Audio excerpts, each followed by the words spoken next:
मी इथल्या गणेशवाडीच्या जे प्राचीन मंदिर आहे गणेशाचं, तर त्या गणेशाला मी वंदन करते आणि ज्यांच्यामुळे आज इथपर्यंत आपण पोहोचलो त्या आपल्या सावित्री मान करते। त्याच्या या श्री भाग्यलक्ष्मी महिला पतसंस्था गणेशवाडीच्या 10व्या वर्धापन दिनाच्या औचित्याने आज आपण साऱ्या जणी एकत्र जमलो। तर या कार्यक्रमाच्या अध्यक्षा आणि या पतसंस्थेच्या चेअरमन माननीय वैशाली वंटे मॅडम, तसेच vice chairman Leena Devtale madam, या संस्थेचे सेक्रेटरी सचिन अंकल खोपे सर, तसेच गावातील जे सर्व मान्यवर आहेत, या संस्थेचे सर्व पदाधिकारी आणि माझ्या सर्व मैत्रिणी, माझ्या सख्यांना माझा नमस्कार। या गावात आल्यानंतरच म्हणजे एक सकारात्मक ऊर्जा मला जाणवली आणि या गावातील जे प्राचीन मंदिर आहे त्या गणेशाची कृपा आपल्या गावावरती आहेच, शिवाय कृष्णामाई ही तुमच्या गावाच्या बाजूनच वाहते। आणि अजून एक गोष्ट मला भावली ती म्हणजे आमच्या जिव्हाळ्याचा विषय, आम्ही वाचन संस्कृती जपण्यासाठी, भाषा संवर्धनासाठी काम करतोय। तर या गावामध्ये वाचनालयाचा एक समृद्ध असा वारसा या ठिकाणी लाभलेला आहे, ही खरंच मला भावलेली गोष्ट आहे। तर तसंच भाग्यलक्ष्मी पतसंस्था ही सातत्याने आज 10 वर्ष पूर्ण करते। तर जो काही या संस्थेचे जे उपक्रम आहेत त्या उपक्रमांमधील आता सुद्धा 5 ज्या नारी आहेत त्यांचा सत्कार केला। त्याचबरोबर मागच्या वर्षी मी आल्यानंतर थोडंसं पाहिलं तर कचरा वेचणाऱ्या महिलांचा सुद्धा सन्मान या ठिकाणी झालेला आहे। तर समाजातील दुर्लक्षित घटकांना आपण खरंच एक सन्मान देण्याचं काम या भाग्यलक्ष्मी पतसंस्थेकडून होतंय, ही खरंच खूप मला भावलेली ही एक गोष्ट आहे। तसंच सातत्यानं या संस्थेचं ब्रीदवाक्यच आहे की महिलांचा सर्वांगीण विकास हाच आमचा ध्यास। महिलांच्या सर्वांगीण विकासासाठीच ही भाग्यलक्ष्मी पतसंस्था सातत्यानं कार्य करते आणि ही आपल्या सगळ्या मैत्रिणींना मला सांगावंसं वाटतं की या संधीचा तुम्ही लाभ घ्यावा। या पतसंस्थेकडून आता मी आल्यानंतर ऐकलं की पतसंस्थेची 4 कोटीच्या वरती उलाढाल आहे, तर खरंच ही खूप चांगली गोष्ट आहे। आणि या पतसंस्थेकडून ज्या काही योजना असतील त्या योजनांचा आपण सर्वांनी लाभ घेतला पाहिजे। आपल्या स्वतःचं एक वेगळं अस्तित्व निर्माण करण्यासाठी आपण प्रयत्नशील असणं खूप महत्त्वाचं आहे। तर आजचा जो माझा व्याख्यानाचा विषय आहे तो सांगण्यापूर्वी मी एक छोटं हे सांगते की माझे मिस्टर सुद्धा माझ्याबरोबर आलेले आहेत। माझं विचार हे व्यक्त करून झाल्यानंतर आपण एक छोटीशी स्पर्धा घेणार आहोत। 3 प्रश्न विचारणार आहोत, म्हणजे मी जे बोलणार आहे ते तुम्ही शांत ऐकणार आहात। कंटाळा आलेला नाही ना? आज जेवणाला पण सगळ्यांना सुट्टी आहे, त्यामुळे सगळ्या निवांत आहेत। तर माझं बोलून झाल्यानंतर एक छोटी स्पर्धा आपण घेणार आहोत। पैठणी पण तुम्ही नंतर जिंकणारच आहात, पण तत्पूर्वी आपण आपल्या बुद्धीचं, आपली वैचारिक जी पातळी आहे ती सुधारण्यासाठी पुस्तकांचं वाचन सुद्धा करणं गरजेचं आहे। तर नंतर जे प्रश्न विचारतील ज्या कोणी बरोबर उत्तरं देतील त्यांना ती पुस्तकं आम्ही बक्षीस देणार आहोत। आणि थोडंसं मिस्टरांना सुद्धा मी काम लावणार आहे, ते प्रश्न काढतील आणि आपल्या वंटे मॅडम आणि देवताळे मॅडम नंतर आपल्याला कोण पहिल्यांदा हात वरती करतील ते सांगतील। तर ही अशी छोटीशी स्पर्धा आपण नंतर घेणार आहोत। तर आजचा जो माझा विषय आहे, सक्षम कुटुंब व्यवस्थेमध्ये महिलांचं योगदान काय आहे। आज स्त्री म्हणजे तरी काय असते हो, एका चिमुकल्या नातीनं आपल्या आजीला प्रश्न केला, स्त्री म्हणजे तरी काय असते ग आजी? तर त्यावेळी त्या आजीनं दिलेले उत्तर खूप समर्पक आहे बघा। आजी म्हणते, स्त्री म्हणजे सुद्धा एक माणूस असते, स्त्री म्हणजे सुद्धा एक माणूस असते, तिलाही एक आयुष्य असते। स्त्री म्हणजे सुद्धा एक माणूस असते, तिलाही एक आयुष्य असते। तुडवली तर ती नागिन असते, तुडवली तर ती नागिन असते, डिवचली तर ती वाघीण असते। तुडवली तर ती नागिन असते, डिवचली तर ती वाघीण असते। तान्ह्या बाळाची नीज असते, तान्ह्या बाळाची नीज असते। कडाडली तर ती वीज असते, कडाडली तर ती वीज असते। तिच्या गर्भात अवघ्या देशाचे बीज असते, तिच्या गर्भात अवघ्या देशाचे बीज असते। स्त्री एक शक्ती असते। खरंच आपल्या भारतीय संस्कृतीमध्ये महिलांना खूप मोठं स्थान दिलेलं आहे. आदिशक्ती म्हणून आपण स्त्रीला पूजतो. आधीच्या मधल्या काळात म्हणजे इसवी सन 7व्या शतकांमध्ये सुद्धा आपल्याकडे गार्गी, मैत्रेयी नावाच्या विद्वान स्त्रिया होऊन गेलेल्या आहेत. आपण आता म्हणतो की 1975 नंतर स्त्रीमुक्तीचं वारं वाहिलं आणि त्यानंतर स्त्रियांना खऱ्या अर्थानं त्यांना स्वातंत्र्य मिळालं, पण हे आपल्याकडं खूप आधी होतं.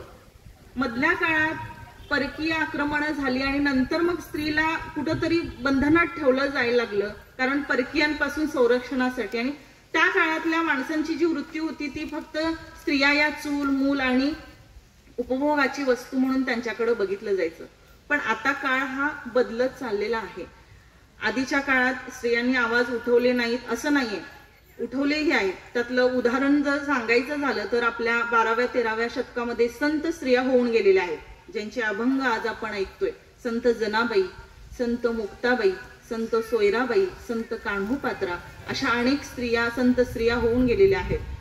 त्यांनी ही अभंगातून आपलं कार्य त्या काळी केलेलं आहे, ज्या काळात स्त्रियांना शिक्षण दिलं जात नव्हतं किंवा त्या काळात स्त्रियांना बाहेर पडू दिलं जात नव्हतं. तर त्या काळात ही स्त्रियांनी आवाज उठवलेला आहे. आणि सावित्रीबाई फुलेंनी आपल्याला शिक्षणाचा अधिकार मिळवून दिला.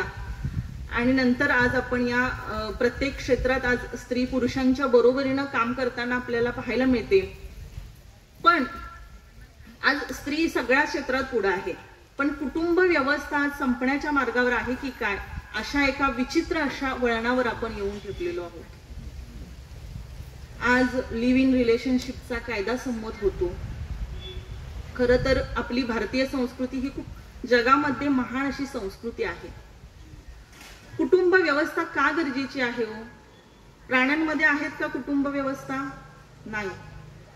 कुटुंब हे आपल्या मुलांच्या संगोपनासाठी, संरक्षणासाठी निर्माण झालेली ही एक व्यवस्था आहे. आणि या कुटुंब संस्थेचा मुख्य आधार जो आहे, या आपण सगळ्या स्त्रिया आहोत. बघा, एखाद्या घरातली जर बाईच खंबीर नसेल तर ते अख्खं कुटुंब कोलमडतं. आणि म्हणून ही कुटुंब व्यवस्था जपण्यासाठी आपण सर्वांनी प्रयत्न करणं, आपण महिलांची जास्त जबाबदारी आहे की आपण सर्वांनी प्रयत्न करणं खूप गरजेचं आहे.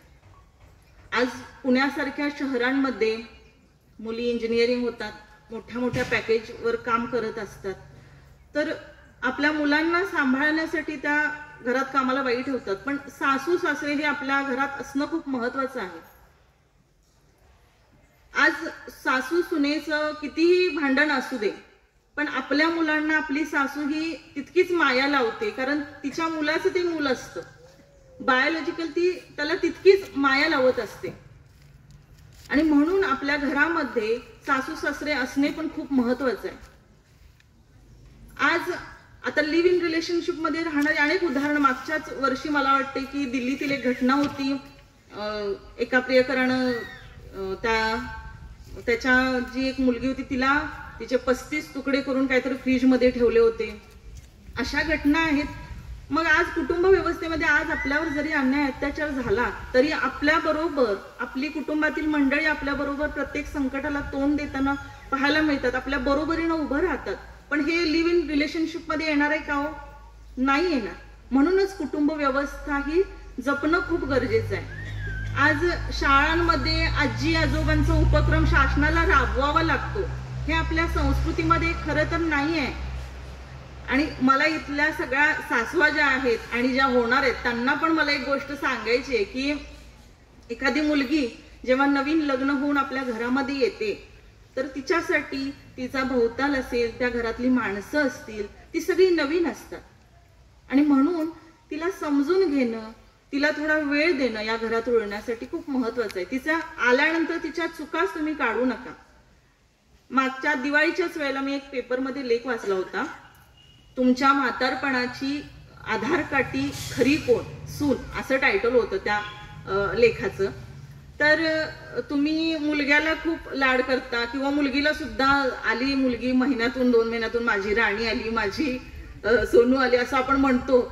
पण खरं तर त्या लेखामध्ये असंच दिलं होतं की तुमच्या जेवणाच्या वेळा असतील, तुमच्या गोळ्या औषध घेण्याच्या वेळा असतील, तुम्हाला कधी काय हवं नको ते सगळं सून पाहत असते. आणि जेवढी तुम्ही माया मुलांना लावता तेवढीच त्याच्यापेक्षा जास्त माया तुम्ही सुनांना लावाल तर तुमचं म्हातारपण सुद्धा सुखात जाणार आहे. आणि हे खरं आहे. आज अशा काळात आपण वावरत आहोत की मुलांशी संवाद साधायला घरात माणसं नाहीत. मग कितीतरी मुलं आत्महत्या करतायत. दोघं नवरा बायको कमवत असताना मुलांकडे लक्ष द्यायला आपल्याला वेळ नाही. त्यांच्यावर चांगले संस्कार करण्यासाठी घरात कोणी नाही आहे. मुलं व्यसनाधीन होत आहेत. ह्या खरंच खूप गंभीर अशा गोष्टी आहेत. आणि म्हणून आपलं कुटुंब जपणं, कुटुंब व्यवस्था टिकवणं हे स्त्रियांचं खूप मोठं काम आहे असं मला वाटतं. निप्पाणी मागच्याच वर्षी आपल्या जवळच्याच या निप्पाणी भागातलीच एक बातमी होती पेपरला. आणि त्या पेपरचं ठळक अक्षरात शीर्षक होतं, अंत्यसंस्कार करा अथवा मृतदेह फेकून द्या. निप्पाणीच्या जवळच्याच गावात एक गृहस्थ राहत होते. खूप मोठ्या बंगल्यामध्ये ते राहत होते. त्यांची दोन्ही मुलं परदेशात मोठ्या पदावर काम करतायत. त्यांना पॅरालिस झाला होता आणि त्यांची पत्नी या जगातून निघून गेली होती. आणि त्या दोन्ही मुलांनी त्या गृहस्थांसाठी एक नोकर ठेवला होता. त्यांना पॅरालिस झाला होता आणि ज्यावेळेस त्यांचं कॉन्ट्रॅक्ट त्या नोकराचं संपतं तर तो नोकर त्यांना दवाखान्यात टाकून सोडून जातो. दवाखान्यातील जी मंडळी असतात ती मुलग्याला कॉन्टॅक्ट करायचा प्रयत्न करतात. पण मुलगा काही मी येऊ शकत नाही, मी पैसे पाठवतो, तुम्ही काय करायचं ते करा असं सांगतो. ते दवाखान्यातले कसं तरी त्याची सेवा सगळी करत असतात. 1 महिन्यानंतर ती व्यक्ती मृत होते. त्या व्यक्तीचा मृत्यू झाल्यानंतर त्या जे काही गावातली लोक असतील, मोठी जाणती लोक, ती आणि पोलीस प्रशासन त्या मुलांच्या कॉन्टॅक्टमध्ये जाण्याचा प्रयत्न करतात. मुलगा मी येऊ शकत नाही असं स्पष्ट सांगतो. मुलगी ही उद्धटपणे उत्तर देते. मुलगी म्हणते, आमच्या घरातलं तुम्हाला काय माहित नाही, तुम्ही यात पडू नका, तुम्हाला अंत्यसंस्कार करायचे असतील तर करा अथवा मृतदेह फेकून द्या. कुठं चाललोय आपण? म्हणजे मला वाटतं की त्या गृहस्थाचीच यात चुकी आहे की त्यानं मुलांना सुख सोयी, शिक्षण, पैसा सगळं दिलं, पण चांगले संस्कार देण्यात ते विसरले. आज आपल्या जन्मदात्या वडिलांच्या अंत्यसंस्काराला जर एखादी मुलगी किंवा एखादा मुलगा येत नसेल तर कुणासाठी हे आपण सगळं करायचं, असा एक प्रश्न आपल्या मनात येतो. हे खरंच खूप गंभीर आहे. आणि म्हणून आपल्या मुलांवर चांगले संस्कार करण्याची जबाबदारी ही आईवर असते. ज्या थोर माता झालेल्या आहेत, म्हणजे ज्यांच्यामुळे आपल्याला शिवाजी महाराज मिळाले, अशा जिजामाता, श्यामची आई, ज्यांनी साने गुरुजींना घडवलं, अशा थोर श्यामची आई, विनोबा भावेंची आई, विनूची आई ज्यांना म्हटलं जातं, आणि आत्ताच्या ज्या सिंधुताई सपकाळ, अनाथांची माय ज्यांना म्हटलं जातं, अशा सिंधुताई सपकाळ, अशा थोर माता होण्याचा आपण प्रयत्न केला पाहिजे. खरं तर स्त्रियांवर खूप मोठी जबाबदारी आहे आणि स्त्री तितकी सक्षम सुद्धा आहे. या ज्या आजच्या माझ्या विषयामध्ये 4 टप्पे मी ठरवलेत आणि 4 टप्प्यांमध्ये मी माझी मांडणी करणार आहे. कुटुंब व्यवस्था सक्षम व्हायची असेल तर स्त्री सक्षम हवी. मग स्त्री मानसिकरित्या सक्षम असायला हवी, ती शारीरिक दृष्ट्या सुद्धा सुदृढ असायला हवी आणि ती आर्थिक दृष्ट्या सुद्धा ती सुदृढ असणं खूप गरजेचं आहे. तर मानसिकरित्या सक्षम होण्यासाठी आपण आनंदी राहिलं पाहिजे. कुटुंबातील नातेसंबंध आपण जपले पाहिजेत. आज माणसातला विश्वास सुद्धा कुठंतरी हरवत चाललेला आहे. प्रेम, माया सगळं अटत चाललेलं आहे. याची एक छोटी मी गोष्ट तुम्हाला सांगणार आहे. एका पोस्टात एक पत्र येतं एके दिवशी. ही खूप छान गंमतदार गोष्ट आहे बघा. आणि ते पत्र आल्यानंतर पोस्टमन ज्यावेळेस सॉर्टिंग करत असतो, म्हणजे वेगवेगळ्या गावांची पत्र एकत्रित करत असतो, त्यावेळेस त्या पोस्टमनच्या लक्षात येतं की ह्या पत्रामध्ये काहीतरी गडबड आहे. पत्ता असतो पत्रावरती, पंढरीचा पांडुरंग, श्री विठ्ठल रुक्मिणी मंदिर, पंढरपूर, जिल्हा सोलापूर. तर हे पत्र बघून पोस्टमनला काही क्षण काही कळत नाही. मग तो काय करतो की आपल्या वरिष्ठ अधिकाऱ्यांकडे जातो आणि मग ते त्यांना पत्र दाखवतो. मग ते पत्र दाखवल्यानंतर त्या अधिकाऱ्यांना पण काही लक्षात येत नाही. म्हणजे त्यांना वाटतं की आता काय ह्या पत्रात नेमकं असं पत्र कोण पाठवलंय. मग ते ठरवतात की हे पत्र आता आपण खोलून बघायचं. ते पत्र ते खोलतात. त्या पत्रामध्ये जो मायना आहे तो वाचतात प्रिय पंढरीचा पांडुरंग, श्री विठ्ठल रुक्मिणी मंदिर पंढरपूर, मी तुझा एक निस्सीम भक्त आहे. मी तुझ्या इतक्या वाऱ्या केलेल्या आहेत. आज मी खूप अडचणीत आहे. मला तुझ्या मदतीची खूप गरज आहे. तर हे वाचल्यानंतर परत खाली त्यानं लिहिलेलं असतं की माझा मुलगा या अमुक अमुक वसतिगृहात राहतो. तो शिक्षणासाठी बाहेर राहतो आणि त्याला मेसचे पैसे भरण्यासाठी 500 रुपयांची गरज आहे. तू तेवढे पैसे पाठव. आणि खाली पत्ता पण दिलेला असतो, या पत्त्यावर पाठव. आता खूप मोठी पंचायत झाली अधिकाऱ्यांची. काय करायचं? ते सुद्धा एक संवेदनशील असे अधिकारी होते. त्यांनी ठरवलं की खरंच खूप एखादा माणूस हा अडचणीत असेल आणि आपण काय करूया की सगळेजण थोडे थोडे पैसे काढूयात आणि आपण हे पैसे पाठवून देऊयात. सगळेजण 50-50 रुपये काढतात. सगळ्यांचे मिळून होतात 300 रुपये. ते तेवढेच 300 रुपये घेतात. जो खाली पत्ता दिलेला असतो त्या पत्त्यावर तिथे पाठवून देतात. झालं, हे सगळं झालं. बरोबर 1 महिन्यानंतर परत तेच पत्र येतं. आता मात्र काही कळत नाही. अधिकाऱ्यांना उघडावं तरी एक आणि नाही उघडावं तरी एक. त्यांची खूप मोठी पंचायत होती. तरी पण धीर करून ते उघडतात. त्या पत्रात लिहिलेलं असतं, प्रिय पांडुरंगा, माझी मी अडचण तुला सांगितली होती. तू पूर्णही केलीस, पैसेही पाठवलेस. मी तुझा खूप मनापासून आभारी आहे. पण मी तुझ्याकडे 500 रुपये मागितले होते. तू 300च पाठवलेस. तू पाठवलेही असशील, पण आजकाल पोस्टातल्या माणसांचा काही भरोसा नाहीये. म्हणजे विश्वास कुठं कसं, आपल्या यातला विनोदाचा भाग सोडून द्या, पण आज माणसांमध्ये विश्वास नाही राहिलेला. नात्यांमध्ये सुद्धा विश्वास राहिलेला नाही. ही खूप म्हणजे गंभीर अशी बाब आहे. आज आपण आपल्या मुलींना सुद्धा धीर बनवलं पाहिजे. इथं तरुण मुली आहेत. आज प्रेमविवाह होतात, मुलं फसवतात. त्या मुलींना सुद्धा मला एक गोष्ट सांगायची आहे. असं म्हणलं जातं की पाठीमागच्या दारानं जे येते ना ती अलक्ष्मी असते आणि जी समोरच्या दारानं माप ओलांडून येते ती लक्ष्मी असते. तुम्हीच ठरवा की लक्ष्मी व्हायचं की अलक्ष्मी व्हायचं. आपल्या आई वडिलांचा मान खाली न जाता आपण असं काहीतरी कर्तृत्व करणं गरजेचं आहे की आपल्या आई वडिलांची मान सुद्धा या जगात उंचावली पाहिजे. आणि आयांनी आपले संस्कार असे दिले पाहिजेत की पुढचा जो आदर्श समाज निर्माण झाला पाहिजेत, आदर्श नागरिक या देशात निर्माण झाले पाहिजेत, असे संस्कार आपण दिले पाहिजेत. आणि या सगळ्यातूनच एक मानसिकरित्या सक्षम असणारी, मनानं खंबीर असणारी स्त्री निर्माण होणार आहे. आज आपण बघतो की शेतकरी आत्महत्या करतात, पण शेतकऱ्यांच्या बायकोनं आत्महत्या केलेलं कधी ऐकले का आपण? क्वचितच आहे. मग अशा स्त्रिया जेव्हा नवरा नसताना सुद्धा संसार नेटाने चालवतात. आज आपण सत्कार सुद्धा या ठिकाणी केला की अशा पण महिला आहेत. आणि ही ताकद स्त्रीच्या रक्तात आहे आणि ती मनानं खमकी आहे. अजून जेव्हा आपण मनाने खंबीर होऊ तेव्हाच ही कुटुंब व्यवस्था सुद्धा खऱ्या अर्थानं खंबीर सक्षम होणार आहे. तर यानंतरचा जो भाग आहे तो म्हणजे शारीरिक सक्षम स्त्रीनं होणं खूप गरजेचं आहे. आज आपण घरामध्ये असताना बघा शिळं राहिलेलं आपण खातोय. बाकीच्यांना जे हवं नको सगळं आपण पाहतोय, पण आपल्याकडे आपण लक्ष देतोय का? नाही देत. तर आपण आपल्या सुद्धा स्वतःची तब्येत 25 नंतर महिलांमध्ये अनेक समस्या येतात. आफ्टर डिलिव्हरी नंतर सुद्धा खूप बदल आपल्या शरीरामध्ये होत असतात. आणि यासाठी आपण चांगला आहार घेणं, रोज व्यायाम करणं, या सगळ्या गोष्टींना आपण आपल्यासाठी एक वेळ आपण काढली पाहिजे. तणावमुक्त राहणं, या सगळ्या गोष्टींमुळे आपण शारीरिक सुदृढ होणार आहोत.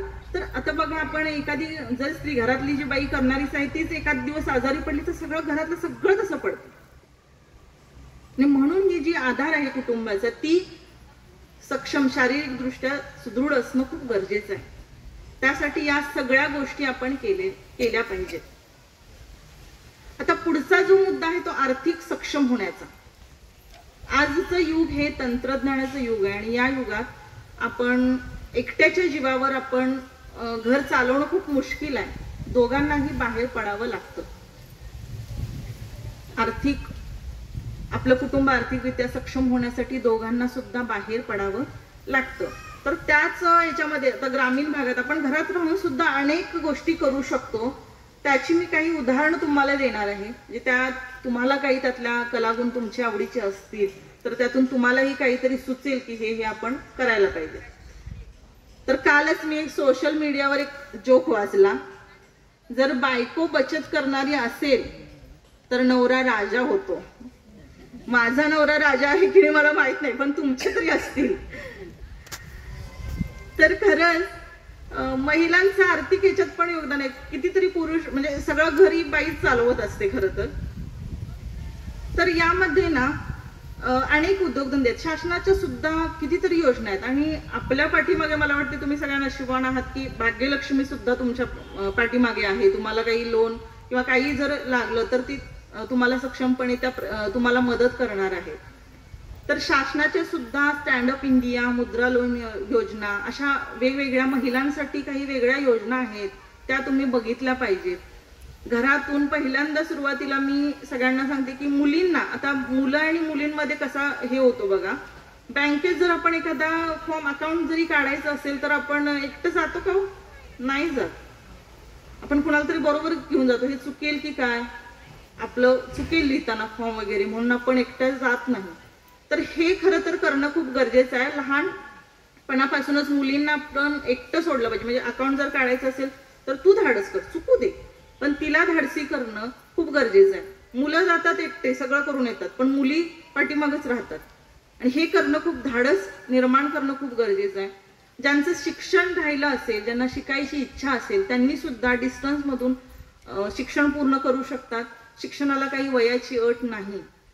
मला आता त्यांचं नाव आठवत नाहीये, पण एक महिला जी होती तिच्या आईला त्या 50 नंतर त्यांनी आपलं डॉक्टर म्हणजे मेडिकलचं शिक्षण पूर्ण केलं. त्यांच्या आईला कॅन्सर झाला आणि कॅन्सर झाल्यानंतर त्यांना असं वाटलं की आपण खरंच कुठं पाठीमागं आहोत आणि त्यावेळेस 50 नंतर त्यांनी मेडिकलचं शिक्षण पूर्ण केलं आणि आज त्या एक चांगल्या डॉक्टर म्हणून काम करत आहेत. म्हणजे असं काही नाही की आपण आता वय झालंय आणि आपण शिकू नाही शकणार. आपलं शिक्षण आपण डिस्टन्स मधून पूर्ण करू शकतो. रोज पेपर पण आपण वाचायला हवेत, कारण पेपर वाचल्यामुळे आपण काय होतो की जगाच्या कॉन्टॅक्टमध्ये, जगात जे काही चाललंय ते आपल्याला समजतं. म्हणून आपण पेपर वाचले पाहिजेत आणि त्यातून सुद्धा तुम्हाला आपला काहीतरी व्यवसाय आपण सुरू करू या दृष्टिकोनातून माहिती सुद्धा मिळू शकते. तर आता यामध्ये कुठले कुठले व्यवसाय आपण करू शकतो बघा घरी राहून. स्वेटरचे युनिफॉर्म ही एक नवीन संकल्पना आली. ते स्वेटर सुद्धा आपण पुरवू शकतो शाळांना. किंवा कॉस्मेटिक जी आपली सौंदर्य प्रसाधनं आहेत त्यामध्ये पण आपण घरी बनवून ते पण आपण देऊ शकतो. शॅम्पू असतील, सोप असतील, यांचाही आपण बिझनेस करू शकतो. तसंच ज्यांना पाककलेमध्ये आवड आहे ते सुद्धा वेगवेगळे पदार्थ करून ते सुद्धा आपण त्याचा सुद्धा बिझनेस करू शकतो. तसंच चित्रकलेची ज्यांना आवड आहे, चित्रकलेची चित्र काढून जसं पुस्तकांची लायब्ररी आहे तसंच आपण चित्रकलेची सुद्धा लायब्ररी बनवू शकतो. तसंच आता तूप सुद्धा कितीतरी महिला काढतायत, तूप सुद्धा आपण विकू शकतो. बचत गटामधून अनेक व्यवसाय आपण सुरू करू शकतो. अशा भरपूर योजना आहेत आणि त्या तुम्ही शोधून काढा. तुम्ही धाडसी व्हा, पुढे या, तुम्हाला खूप संधी आहेत. आपण आर्थिक सक्षम होणं खूप गरजेचं आहे. प्रत्येक गोष्टीला आपण दुसऱ्याकडं पैसे मागत बसण्यापेक्षा आपण स्वतः जेव्हा कमवतो आनंद खूप वेगळा असतो. तर त्यातलीच काही उदाहरणं मी तुम्हाला देणार आहे की जास्त मोठी मी उदाहरणं सांगणार नाहीये. अकोल्याच्याच स्नेहल ढवळे म्हणून आहेत, डॉक्टर स्नेहल ढवळे. त्या कम्प्युटर इंजिनियर झाल्या, अमेरिकेत जॉब करत होत्या. जॉब झाल्यानंतर त्यांचा ड्रीम जॉब होता, तो मिळाला होता, त्या सुखी होत्या. पण कुटुंबाला पहिल्यांदा त्यांनी महत्व दिलं आणि कुटुंबासाठी त्या परत भारतामध्ये परतल्या. इथून त्या वर्क फ्रॉम होम करत होत्या. जो पारंपरिक त्यांचा घरचा जो व्यवसाय आहे तो सुद्धा त्या सांभाळत होत्या. तो सांभाळून परत त्या व्यवसायात त्यांना यश आलं म्हणून त्यांनी इकडचा जो जॉब होता तो सोडला आणि जो पारंपरिक त्यांचा व्यवसाय होता तोच त्या सांभाळत होत्या. पण मध्यंतरी त्यांच्या घरामध्ये काहीतरी अडचणी आल्या आणि मग त्यांनी त्या सगळं त्यांचं घर उद्ध्वस्त झालं आणि त्या पूर्णपणे रस्त्यावर आल्या. मग त्यांच्याकडे दोनच पर्याय होते, एक तर पुन्हा अमेरिकेला जायचं किंवा भारतामध्येच काहीतरी करायचं. त्यांनी ठरवलं, तर मुलं मोठी होत होती आणि मुलांना कुटुंबाची गरज होती, म्हणून त्यांनी अमेरिकेला जायचं पर्याय करून टाकला आणि जो दुसरा पर्याय होता की इथंच काहीतरी करायचं ते त्यांनी करायचं ठरवलं. विचार विनिमय केला, दोघांमध्ये नवरा बायकोंमध्ये विचार केला आणि कोरोनासारख्या काळात म्हणजे अत्यावश्यक सेवा त्यावेळेस सुरू होत्या फक्त, तर त्या काळात त्यांनी शेतीसाठी जे ट्रॅक्टर जे लागतात ते पुरवण्याचं काम, त्यांनी ट्रॅक्टरची डीलरशिपचं काम त्यांनी सुरू केलं. त्या भारतातल्या पहिल्या महिला लेडी डीलर आहेत आणि ही खरंच खूप कौतुकाची गोष्ट आहे की एक वेगळ्या क्षेत्रात त्यांना सुद्धा तिथे जाण्यासाठी कितीतरी अडचणी आल्या. तू म्हणजे एक महिला आहेस आणि या धंद्यात कशी काय तू येतेस, या सगळ्या गोष्टी, पण त्यांनी ते कुणाचंही ऐकलं नाही. त्यांनी स्वतः जे करायचं ठरवलं होतं आज त्या एक सक्सेसफुल बिझनेसमॅन आहेत. आज त्यांचे ग्राहकही खूप वाढलेले आहेत.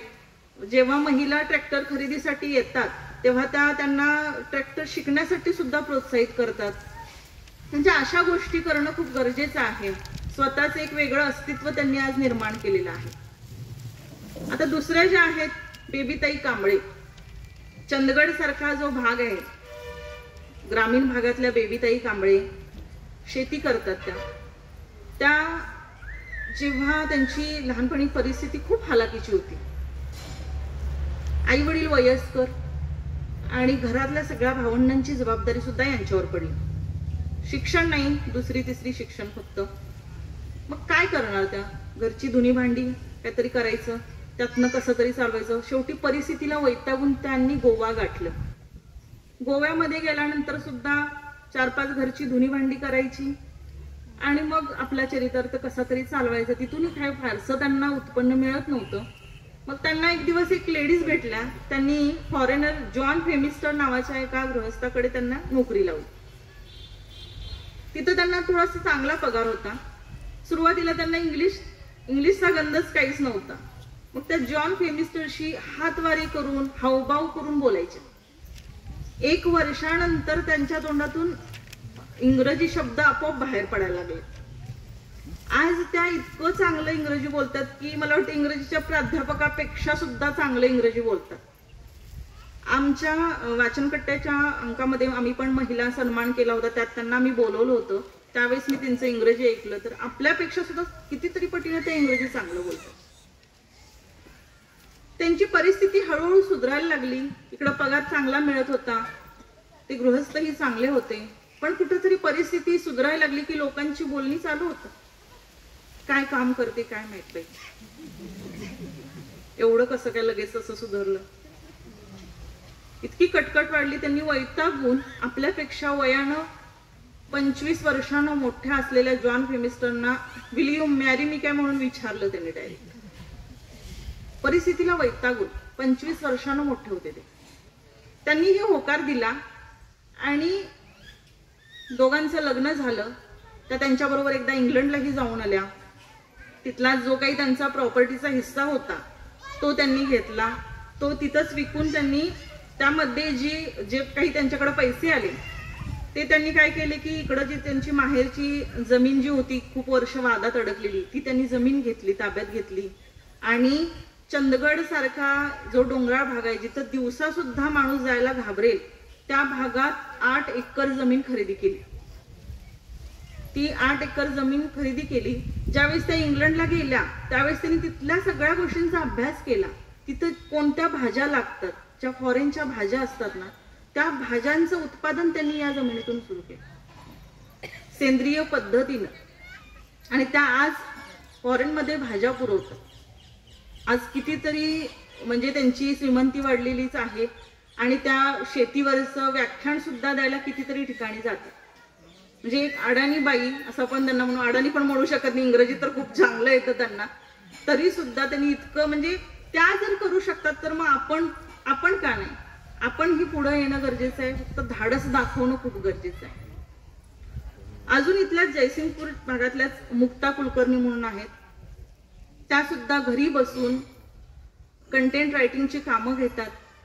प्रियम फूड्स म्हणून त्या चालवतात. वेगवेगळे जे पौष्टिक लाडू असतात, डिंकाचे लाडू, खोबऱ्याचे लाडू असतील, वेगवेगळे जे पौष्टिक लाडू असतात ते लाडू फॉरेन मध्ये पाठवण्याचं काम त्या करतात आणि तेही घर बसल्या. म्हणजे असं काही नाही की आपल्याला कामानिमित्त बाहेरच पडायला पाहिजे. आपण घरी राहून सुद्धा अनेक गोष्टी करू शकतो, त्यांचे आदर्श आपण घेऊ शकतो. फक्त गरज आहे ती धाडस दाखवण्याची, पुढे येण्याची. तर या पातळीवर जेव्हा महिला सक्षम होईल तेव्हाच कुटुंब व्यवस्था सुद्धा सक्षम होणार आहे. आणि ही कुटुंब व्यवस्था जपण्यासाठी आपण सगळ्यांनी चांगल्या गोष्टी करणं खूप गरजेचं आहे असं मला वाटतं. आज आपण बायकांमध्ये सगळे म्हणतात आपल्याला की आपण पाठीमागे जास्त बोलतो. बाई पण भारी देवा बघितलंय सगळ्यांनी. ईर्ष्या, एकमेकांबद्दलची तिरस्कार, पण हे आधी आपण थांबवलं पाहिजे. पाठीमागं बोलल्यानंतर काय होतं याच्याविषयी एक छोटी गंमतशीर अशी गोष्ट आहे, ती मी तुम्हाला सांगते.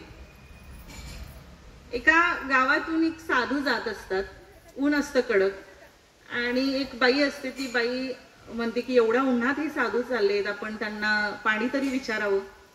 आपली संस्कृती आहे की आपण पाणी विचारतो. आणि त्या साधूंना त्या पाणी बोलवतात आणि पाणी देतात. मग पाणी दिल्यानंतर जेवणाची वेळ झालेलीच असते. मग त्या म्हणतात आता एवढा म्हणजे घरी साधू आलेत तर जेवायला पण वाढते. मग त्या बाईचा हट्ट ते काही साधू मोडू शकत नाहीत, ते जेवायला बसतात. जेवायला बसल्यानंतर तिच्या लक्षात येतं की गोडाधोडाचं तर काहीच नाही.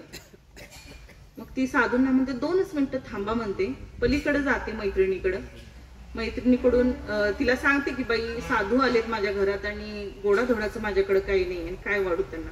ती म्हणते असं काय, अगं ये मी आत्ताच खीर केली, ही घे म्हणते खीर. ती खीर वाटीतून घालून देते. ती खिरीची वाटी घेऊन ती बाई येते आणि साधूंना ती खीर देते.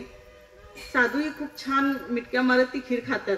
पण खीर खाऊन झाल्यानंतर दुसऱ्या क्षणाला त्यांचा मृत्यू होतो. त्या बाईच्याही काही लक्षात येत नाही प्रकार की हे काय झालं. ती दुसऱ्या बाईला पण बोलवते, अगं बाई खीर खाल्ली आणि लगेचच साधूंचा मृत्यू झाला. दोघींच्याही काही प्रकार लक्षात येत नाही. ही बातमी लगेच वाऱ्यासारखी बाहेर पण पसरते. बाहेर गल्लीतच 2 बायका कुजबुजत बसलेल्या असतात. त्यांचं सुरू होतं मग लगेच, बिचारा आपल्या वाटेने चालला होता, तिनं बोलवून घात केला. लगेच दुसरी म्हणते, अगं ही एकटीच नाही सामील तिच्या, दुसरीनं काहीतरी खिरीमध्ये घातलं असणार आणि त्या दोघींनी म्हणून काहीतरी प्लॅनिंग करून बरोबर साधूंना मारलं. हे सगळं चालू असताना वरती चित्रगुप्त आणि देवांमध्ये या घटनेचा न्यायनिवाडा करण्याचं काम चालू असतं. हा प्रकार नेमका काय कशामुळे झालाय. नंतर त्यांच्या चित्रगुप्तांच्या लक्षात येतं की ती बाई जेव्हा ती वाटी घेऊन येत असते खिरीची, त्याच वेळी आकाशातून एक घार सापाला तोंडात घेऊन चाललेली असते आणि त्या सापाचं विष त्या वाटीमध्ये पडतं आणि त्यामुळे ते त्या साधूंचा मृत्यू झालेला असतो. मग चित्रगुप्त म्हणतात की हे आता पाप मारायचं कुणाच्या माथ्यावर. देवांनाही प्रश्न पडतो. देव म्हणतात ज्या बाईनं बोलवलं तिच्या माथ्यावर मारूया. चित्रगुप्त म्हणतात नाही, तिनं सात्विक भावनेनं जेवायला वाढले त्या साधूंना, तिच्या माथ्यावर कसं मारणार. दुसऱ्या बाईच्या जिनं खीर दिली होती तिच्या माथ्यावर मारूया. तिनं मदतीच्या हेतूनं मदत केली होती, तिनं काही त्यात घातलं नव्हतं, काही नव्हतं, तिला कसं मारणार, तिच्या माथ्यावर कसं मारणार. तर मग देव म्हणतात मग गरुडाच्या माथ्यावर मारूया. पण गरुड तर स्वतःचं भक्षण घेऊन चाललेला होता, त्याला काहीच माहित नव्हतं की काय चाललंय खाली, त्याच्या माथ्यावर कसं मारणार. मग सापाच्या माथ्यावर मारूया. सापाच्या माथ्यावर कसं मारणार. साप तर स्वतःचा जीव त्याला वाचवायचा प्रश्न पडला होता, कसा वाचवायचा. मग चित्रगुप्त शेवटी म्हणतात त्या दोघी होत्या ना कुजबुजणाऱ्या, त्यांच्या माथ्यावर मार. म्हणजे जेव्हा आपण एखाद्याचं वाईट बोलत असतो, खरं तर आपण पाठीमागं चांगलं बोललं पाहिजे, चांगलं वाचलं पाहिजे, चांगल्या माणसांच्या सानिध्यात आपण राहिलं पाहिजे. आणि आपल्या महिलांचा जर विकास व्हायचा असेल तर आपण सगळ्यांनी एकत्र येणं खरंच खूप गरजेचं आहे. आपण सगळ्यांनी एकत्र येणं खूप गरजेचं आहे. कारण बघा की आपण एकमेकांचा तिरस्कार, ईर्ष्या एकमेकांच्यात करत गेलो तर आपला विकास नाही होणार, आपण परत पाठीमागे पडणार आहोत. एकमेकांच्या सहकार्यानं आपण पुढे जाऊया. सगळ्यांनी ज्या चांगल्या गोष्टी आहेत त्या आपण करण्याचा खरंच प्रयत्न करूया. शेवटी मी एक छोटीशी कविता वाचून दाखवणार आहे तुम्हाला. ती माझ्या वाचनात आली. त्या कवितेत स्त्रियांचं जे काळानुसार बदलणारं रूप कसं आहे त्या कवितेत खूप छान पद्धतीनं मांडलेलं आहे. तर ही कविता मी तुम्हाला वाचून दाखवते आणि मग मी थांबणार आहे. छोटीशी कविता आहे. आजकाल सगळं मोबाईलमध्ये असतं त्यामुळे मोबाईलमधली कविता मी. तर कविता ननवरे या कवयित्री आहेत. या कवितेच्या आमच्या विभागामध्ये PhD करतायत त्या. खूप सुंदर अशी कविता लिहिली त्यांनी. कवितेचं नावच आहे कळ. पणजी म्हणाली आजीला, पणजी म्हणाली आजीला, लेकी जराशी कळसोस. पणजी म्हणाली आजीला, लेकी जराशी कळसोस. उभ्या जन्माचा पांग फिटल, पुढची मागची चिंता मिटल. उभ्या जन्माचा पांग फिटल, पुढची मागची चिंता मिटल. आजी म्हणाली आईला, आजी म्हणाली आईला, पोरी जराशी कळसोस, पोरी जराशी कळसोस. सोन्याच्या घागरीनं पाणी भरशील, सोन्याच्या घागरीनं पाणी भरशील. राणीवाणी राज करशील. सोन्याच्या घागरीनं पाणी भरशील, राणीवाणी राज करशील. आई म्हणाली मला, आई म्हणाली मला, चिमणे जराशी कळसोस. आई म्हणाली मला, चिमणे जराशी कळसोस. सुखाचा दरवाजा उघडल, सुखाचा दरवाजा उघडल. मनाजोगत सारं घडल. मी म्हणाले लेकीला, मी म्हणाले लेकीला, लाडके जरा म्हणून कळ सोसू नको. नसत्या मृगजळात फसू नको. जरा म्हणून कळ सोसू नको. नसत्या मृगजळात फसू नको. जुनं पानं जाळून टाक, वाऱ्यावर उडव राख. लाज सोड माज कर, लाज सोड माज कर. दुनियेवर राज कर. उठवळ म्हणतील म्हणू दे, उठवळ म्हणतील म्हणू देत. शिंदळ म्हणतील म्हणू देत. लात मार पाणी काढ, लात मार पाणी काढ. आडवे येतील तिथंच गाड, लात मार पाणी काढ. आडवे येतील तिथंच गाड. शोषित नको प्रेषित हो, शोषित नको प्रेषित हो. लेक म्हणाली मला, लेकीनं दिलेलं उत्तर बघा. लेक म्हणाली मला, आई कळ नको आणि तुझ्यासारखी जन्माची भळबळ ही नको. कळ नको आणि तुझ्यासारखी जन्माची भळबळ ही नको. असं हे स्त्रीचं बदललेलं रूप या कवितेतून अतिशय सुंदररित्या कविता ननवरे या कवयित्रींनी मांडलेला आहे. या ठिकाणी तुमच्या समोर माझे विचार व्यक्त करण्याची संधी मला भाग्यलक्ष्मी महिला पतसंस्थेकडून मिळाली. याबद्दल मी महिला पतसंस्थेचे खूप खूप धन्यवाद मानते. आणि आपण सगळ्या जणींनी पण खूप शांतपणे माझं ऐकून घेतलं त्याबद्दल आपलीही मी आभार मानते. धन्यवाद.